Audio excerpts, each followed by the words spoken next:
नमस्ते दोस्तों, आप सभी का हमारे YouTube चैनल पर स्वागत है। आज हम आपको कार्तिक महात्म सुनाएंगे।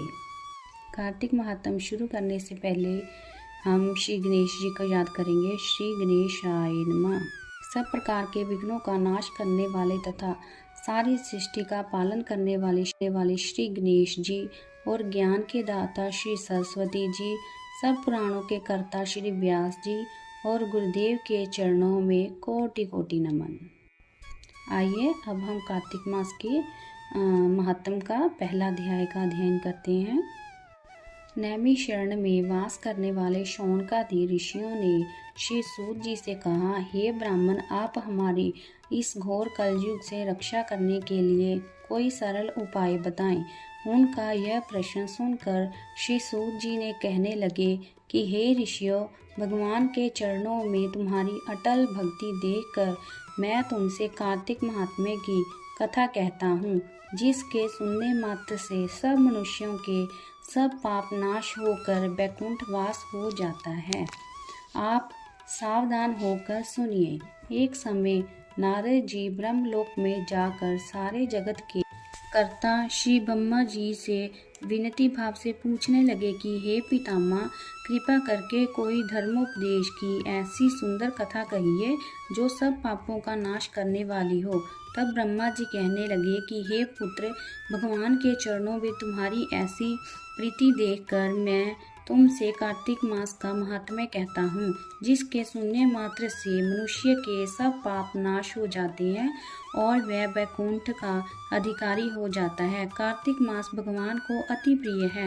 इसमें किया हुआ व्रत, दान, नियम तथा कीर्तन अनंत फल देने वाला होता है, क्योंकि इस माह में किए हुए भगवत कृत्य से बढ़कर कोई यज्ञ तथा तप नहीं है। अतः सारे संसार की भलाई के लिए तुमने अति सुंदर प्रश्न किया है।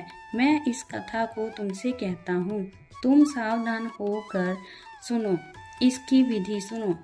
व्रती मनुष्य प्रातःकाल ब्रह्म मुहूर्त में 4 बजे उठकर शौचादि से निवृत्त होकर 12 अंगुल लंबी सुगंधित वृक्ष की दातुन करे, परंतु श्राद्ध के दिन, सूर्य तथा चंद्र ग्रहण के दिन, एकम, अमावस्या, नवमी, छठ, एकादशी तथा रविवार को दातुन ना करें। जिस दिन दातुन ना करनी हो उस दिन पानी से 12 कुल्ले करके मुंह को खूब अच्छी तरह से साफ कर लेवे। जब 2 घड़ी रात्रि रह जाए तो काले तिल, चंदन, चावल, फूल और कुशा लेकर तालाब, कुंड, नदी या संगम तथा किसी तीर्थ स्थान में जाकर भगवान से प्रार्थना करें कि भगवान आपकी और श्री लक्ष्मी जी की प्रसन्नता के लिए मैं कार्तिक मास में स्नान करूंगा। इस प्रकार संकल्प करके श्री गंगा जी, शिव, सूर्य और विष्णु भगवान का ध्यान करके नाभिपर्यंत जल में प्रवेश करके अच्छी तरह से स्नान करें। फिर जल से बाहर आकर देवता, ऋषि और पितरों का तर्पण करें। स्नान के पश्चात बकरी तथा भेड़ की धूली से बचना चाहिए तथा छींक, थूक, कुत्ता, कौवा, ऊंट, उल्लू, शुक्र का स्पर्श ना करें। इनसे छू जाए तो फिर स्नान करना चाहिए।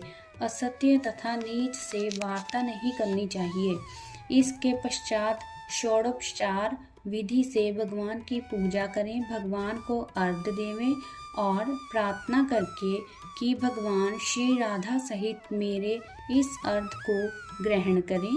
इस प्रकार प्रार्थना करके 16 चीजें आवाहन, पाद्य, अर्घ्य, आचमन, स्नान, वस्त्र, चंदन, अक्षत, पुष्प, दीप, धूप, नैवेद्य, तांबूल, पूगी फल और प्रदीक्षा और नमस्कार भगवान की मूर्ति को अर्पण करके तुलसी मंजरी से भगवान का पूजन करना चाहिए। इसको षोडोपचार पूजन कहते हैं।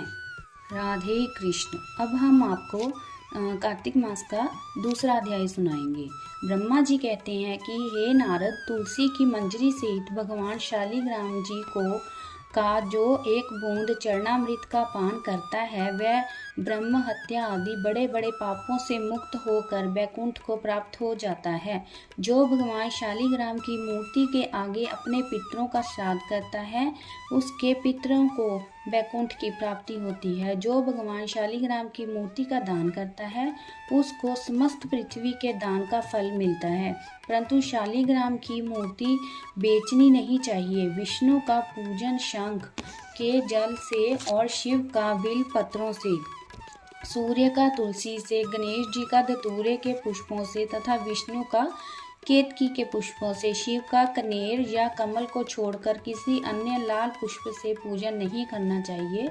जो श्री विष्णु जी का पूजन कमल के पुष्पों से, लक्ष्मी का मालती और चंपा के पुष्पों से करता है वह भगवान के परम पद को प्राप्त होता है। और जो भगवान की अति प्रिय तुलसी से पूजा करता है उसकी महिमा कोई भी नहीं कर सकता। वह कभी माता के गर्भ में नहीं आता। तुलसी माला धारण किए मंजरी युक्त जिसकी मृत्यु हो जाए वह सीधा बिना किसी बाधा के वैकुंठ धाम को जाता है। तुलसी की छाया में पितरों का श्राद्ध करने से पितरों की अक्षय तृप्ति होती है। तुलसी का सिंचन गंगा, यमुना और नर्मदा के स्नान के तुल्य हो जाता है। तुलसी का वृक्ष लगाने, सींचने और स्पर्श करने से मनुष्य की काया, वाचा और मनसा तीनों प्रकार के पाप नाश हो जाते हैं। इस प्रकार कार्तिक का व्रत रखने वाला शांत चित्त से तुलसी का पूजन, प्रदक्षिणा और नमस्कार करके हाथ जोड़कर प्रार्थना करे कि हे हरि प्रिय, देवताओं ने तुमको बनाया, मुनीश्वरों ने तुम्हारा पूजन किया और मैं आपको नमस्कार करता हूँ। इस प्रकार प्रार्थना करें।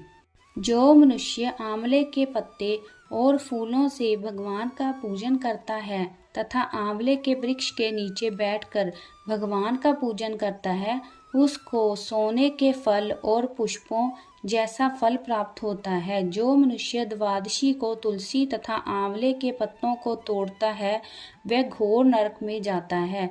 जो मनुष्य कार्तिक के मास में आंवले का फल, तुलसी और गोपी चंदन की माला धारण करता है वह जीवन मुक्त हो जाता है।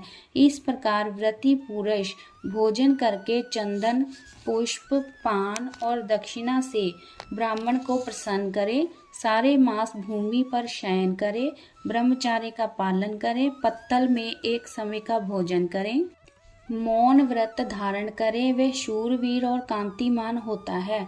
जो एक समय भोजन करता है वह भी आंवले के नीचे बैठकर उसके 1 वर्ष के पाप नष्ट हो जाते हैं। व्रती मनुष्य को शहद, कांजी, दाल, तेल, कच्चा भोजन, दूसरे का अन्न तथा किसी प्रकार का तामसी भोजन तथा बुरे नामों वाली वस्तु का भोजन नहीं करना चाहिए। रविवार को आंवला ना खाएं। देव, वेद, गो और ब्राह्मण की निंदा ना करें। मांस आदि का सेवन ना करें। अब सब प्रकार के मांस कहते हैं।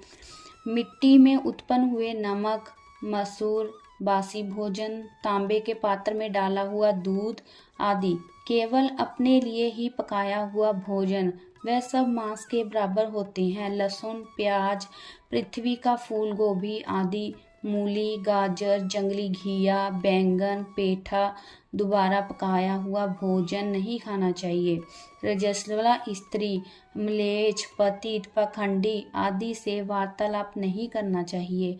इन तिथियों में इन एक एक चीज़ों का भोजन नहीं करना चाहिए। एकम को पेठा, दूज को बैंगन, तीज को पृथ्वी का फल, चौथ को मूली, पांचमी को बेलफल, छठ को कलिंदा, सप्तमी को आंवला, अष्टमी को नारियल, नवी को जंगली घिया, दशमी को परमल, एकादशी को बेर, द्वादशी को मसूर, त्रयोदशी को पान, चतुर्दशी अथवा अमावस्या और पूर्णमासी को नारी का साग नहीं खाना चाहिए। और जय श्री कृष्ण। अब हम कार्तिक महात्म्य का 3रा अध्याय पढ़ेंगे। इतनी कथा सुनकर श्री नारद जी ने पूछा कि हे ब्राह्मण, आप मुझे उत्तम देवता का पूजन बताइए। तब ब्रह्मा जी ने कहा कि हे पुत्र, गंडकी नदी के उत्तर की ओर गिरजा के दक्षिण में 40 कोस की पृथ्वी महाक्षेत्र कहलाती है। वहाँ पर ही शालिग्राम तथा गोमती चक्र होते हैं, जिनका चरणामृत लेने से मनुष्य मुक्ति को प्राप्त हो जाता है। अब चरणामृत लेने का मंत्र कहते हैं। ओम अकाल मृत्युम हरणम सर्वव्याधि विनाशनम वीणु पदोदकम पीत्वा पूर्ण जन्मम ना विद्यते। इस मंत्र को पढ़कर भगवान शालिग्राम का चरणामृत लेना चाहिए। शंख में भरा हुआ व भगवान पर चढ़ाया हुआ जल अंग में लगाने से सब प्रकार के रोग दूर हो जाते हैं और पाप भी नष्ट हो जाते हैं तथा मनुष्य मुक्ति को प्राप्त हो जाता है। जिस गोमती में एक चक्र हो उसको सुदर्शन, जिसमें 2 चक्र हो वह नारायण, जिसमें 3 चक्र हों उसको अच्युत, 4 वाले को जनार्दन, 5 वाले को वसुदेव, 6 वाले को प्रद्युम्न, 7 वाले को संकर्षण, 8 वाले को नलकूबर, 9 वाले को नवव्यूह और 10 वाले को दशावतार कहते हैं। जो मनुष्य भगवान का पूजन करता है वह अवश्य प्रेम जीवान्मुक्त हो जाता है और जो भगवान को वीणा, वंशी और गान सुनाता है वह भी भगवान को प्राप्त हो जाता है। जो भगवान के आगे मृदंग बजाता है वह भगवान को अत्यंत प्रिय होता है। जो भगवान के आगे धूप जलाता है वह कभी भी नरकगामी नहीं होता। पूजन चाहे मंत्र से हीन हो चाहे क्रिया से हीन हो, परंतु जो श्रद्धा से किया गया हो वही पूर्ण होता है। जय श्री कृष्णा। अब सुनाएंगे 4था अध्याय।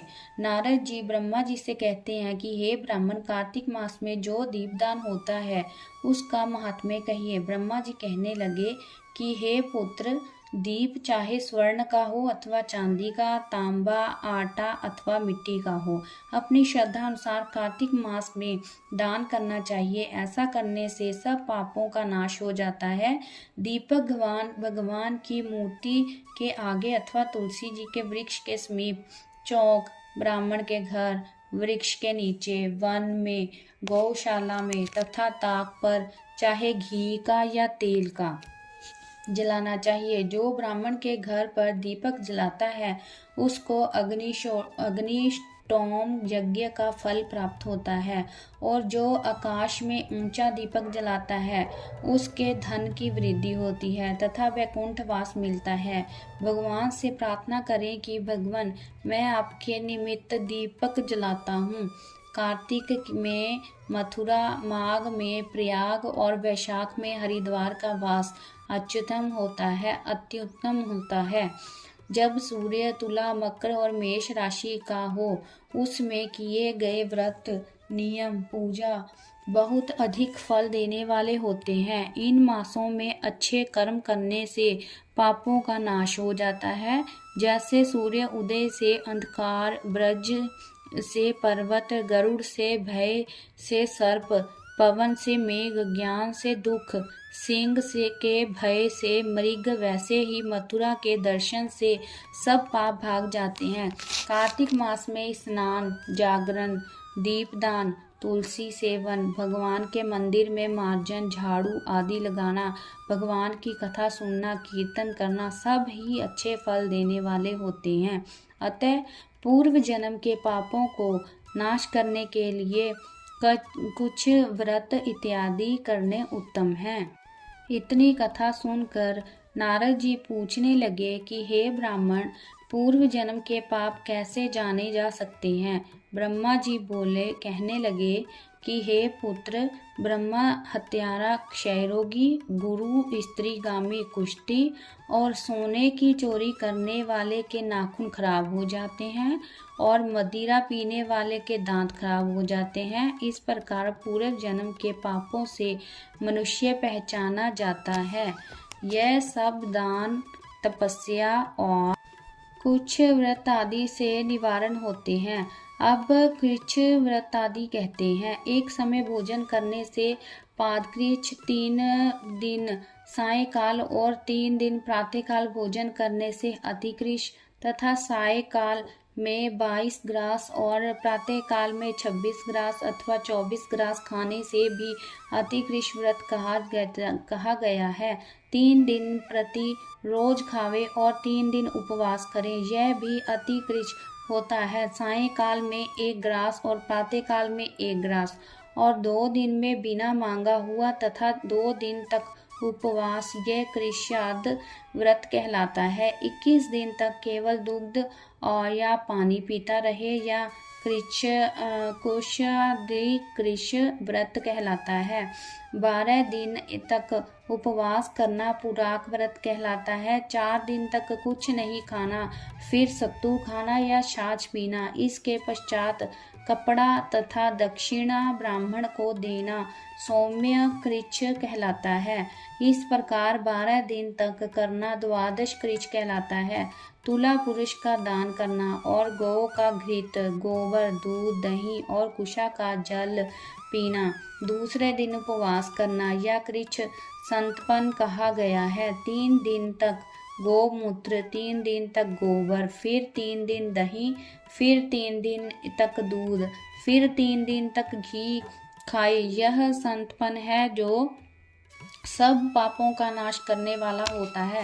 इस प्रकार गुल्लर, कमल, बेल, इनके पत्ते या कुशा का जल प्रतिदिन पीने से ऊन कृच्छ व्रत होता है और 3 दिन तक उपवास करके पहले लिखी हुई वस्तुओं को पीछे तो पूर्व कृच्छ व्रत होता है। यदि तपा हुआ दूध, घी, जल एक प्रतिदिन पीवे और 1 दिन उपवास करे तो इसे तृप्त कृच्छ कहते हैं। जल, दूध, घी या तपा कर 3 दिन तक पीवे और एक समय स्नान करें तो ये भी तप्त कृच्छ होता है।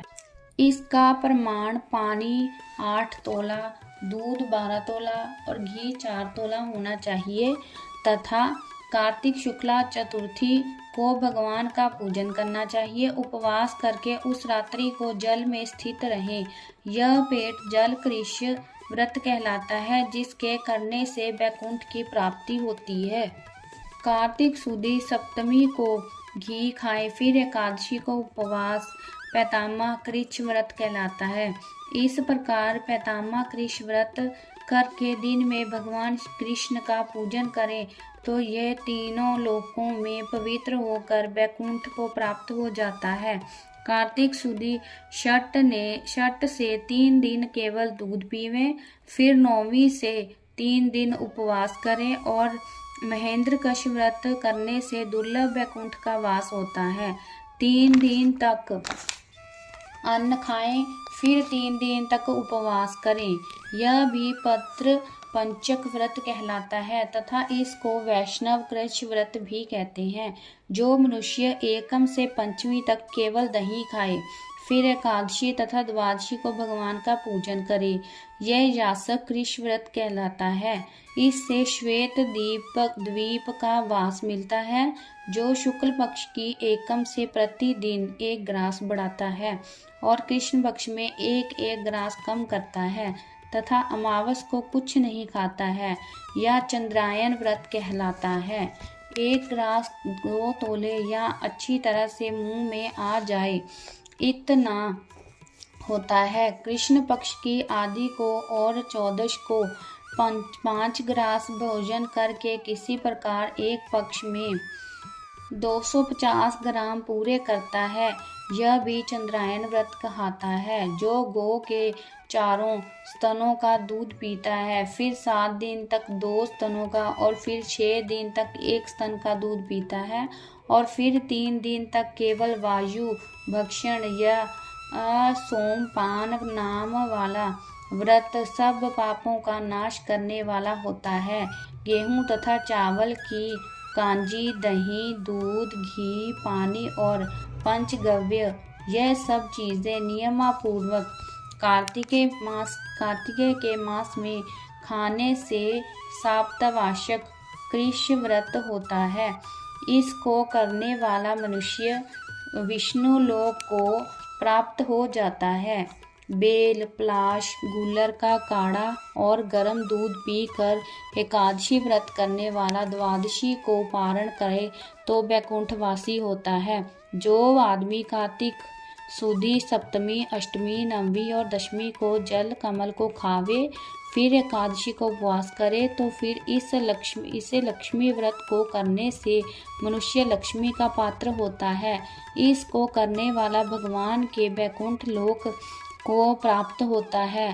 प्रातः काल में 4 और सायं काल में इसको खाने से शिशु चंद्रायण व्रत कहलाता है। कार्तिकेय सुदी 14 को विधि पूर्वक ब्रह्मा कुच व्रत तथा गौरी का पूजन करना चाहिए। इसकी विधि कहते हैं। गोमूत्र, गोबर, गोघृत और कुशा का जल लेकर यह सब मिलाकर पंचगव्य अथवा ब्रह्मा कुच होता है तथा लाल रंग की गौ का मूत्र, श्वेत गौ का दूध, नीली गौ का दही, काली गौ का घी आदि यह ना मिल सके तो दूसरी तरह का भी पंचगव्य हो सकता है।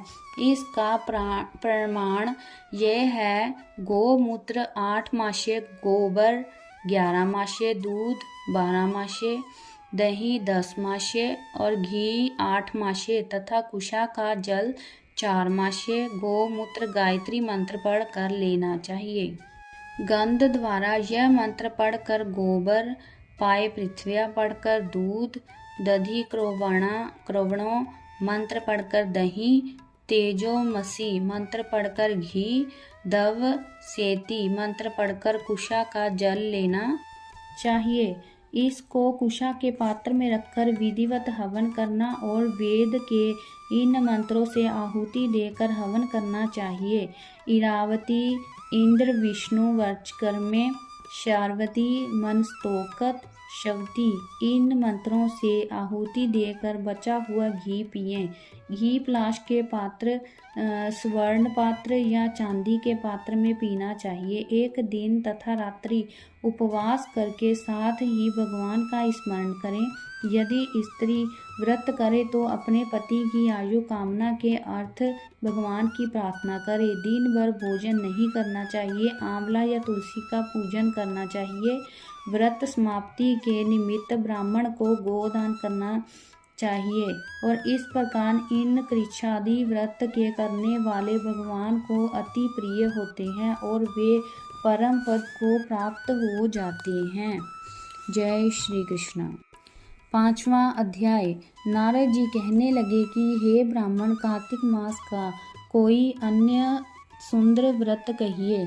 तब ब्रह्मा जी कहने लगे कि हे पुत्र, विधिवत जो परम पवित्र पापनाशक नक्त व्रत है वह सौभाग्यवती स्त्री को अवश्य करना चाहिए। नारद जी ने प्रश्न किया कि हे ब्राह्मण, उस व्रत की क्या विधि है और कब करना चाहिए। तब ब्रह्मा जी ने कहा कि हे पुत्र, तुम्हारे स्नेहवश यह अति गुप्त कार्तिक मास का व्रत कहता हूँ। तुम सावधान होकर सुनो। आश्विन शुक्ला पूर्णमासी को प्रातः काल उठकर शौच आदि से निवृत्त होकर दंत मंजन आदि करके नदी संगम, नदी, सरोवर, दबे कुंड, कूप या घर में स्नान करें। व्रत के एक दिन पहले से सिर ना धोवें तथा व्रत वाले दिन विधिवत स्नान करके पवित्र मन से विधाता का स्मरण करें और व्रत का संकल्प करें और यह कहें कि हे जगत के कर्ता, आप मेरे पति की रक्षा कीजिए, मेरी संतान की वृद्धि करिए। मंत्र पढ़कर सूर्य को प्रणाम करें और सुंदर वस्त्र और आभूषण आदि को धारण करें। दिन के समय भोजन ना करें, ना ही जल पीवें, अर्थात भोजन आदि में सारा दिन बिता देवें। ब्रह्मा जी कहने लगे कि हे पुत्र, सायंकाल को हमारा पूजन चांदी के पात्र में दूध डालकर करें। सोना, चांदी, तांबा या मिट्टी की हमारी मूर्ति बनावें, उसको लाल वस्त्र पहनावें और विधिवत हमारा पूजन करें और चांदी के पात्र में रखे हुए दूध को सोने की मथानी से मथे। साथ ही यह प्रार्थना करें कि हे ब्रह्मा जी, मुझे भोग आदि के लिए गो प्रदान करके मेरी संतति को बढ़ाओ तथा मेरे पति को धन धान्य युक्त और चिरंजीवी कर दो। बहुत से दास तथा दासी गण प्रदान करो। इसके पश्चात ब्राह्मण को भोजन करावें और कुल देवी के वृद्धों तथा वृद्धाओं को स्वादिष्ट पकवान से तृप्त करें और स्वयं भी तारों को देखकर भोजन करें। यह आश्विन शुक्ला पूर्णमासी को ब्रह्मा जी का नक्त व्रत होता है। यह व्रत सब प्रकार के पापों को नाश करने वाला, समस्त कामनाओं को पूर्ण करने वाला तथा ज्ञानी पुरुषों को मुक्ति देने वाला होता है। भगवान जप तप तथा तीर्थ स्नान से इतने प्रसन्न नहीं होते हैं जितने इस व्रत से प्रसन्न होते हैं। जो ब्रह्मा जी के आगे इस दिन कपूर जलाता है उसको बड़े बड़े वृक्षों तथा गोदान का फल मिलता है तथा उसके कई एक कुल वैकुंठ को प्राप्त होते हैं। जो केशर तथा कस्तूरी सहित कपूर अर्पण करता है उसके कई वंश ब्रह्मलोक को प्राप्त होते हैं। जो स्त्री इस दिन वस्त्र का दान करती है वह कपड़े से के सूत्र के तारों की संख्या के बराबर करोड़ों वर्ष तक वैकुंठ में वास करती है। जो गहने का दान करती है उसको ब्रह्मलोक की प्राप्ति होती है। जो स्त्री हृदय में ब्रह्मा जी का रूप तथा मुख से ब्रह्मा जी का नाम लेती है, माथे पर निर्मला धारण करती है, वह सदैव पतिव्रत रहती है। इस प्रकार आश्विन शुक्ला पूर्णमासी को स्नान पूजन ब्राह्मण भोजन वृद्ध जनों का पूजन करती और सायंकाल को ब्रह्मा जी का पूजन करती हैं और ब्रह्मा जी के प्रार्थना करती हैं कि ब्रह्मा जी यह व्रत मैंने आपके निमित्त किया है। इसमें यदि किसी प्रकार की कोई कमी हो तो उसको आप पूरा कर लेना। जो कोई इस कथा को पढ़ता अथवा सुनता है उसको भी अश्वमेध यज्ञ का फल प्राप्त होता है। जय श्री कृष्ण। आशा करते हैं आप सभी को हमारा ये वीडियो पसंद आया होगा। अगर आपको ये वीडियो पसंद आया तो प्लीज़ लाइक शेयर और कमेंट ज़रूर करें। थैंक यू, धन्यवाद।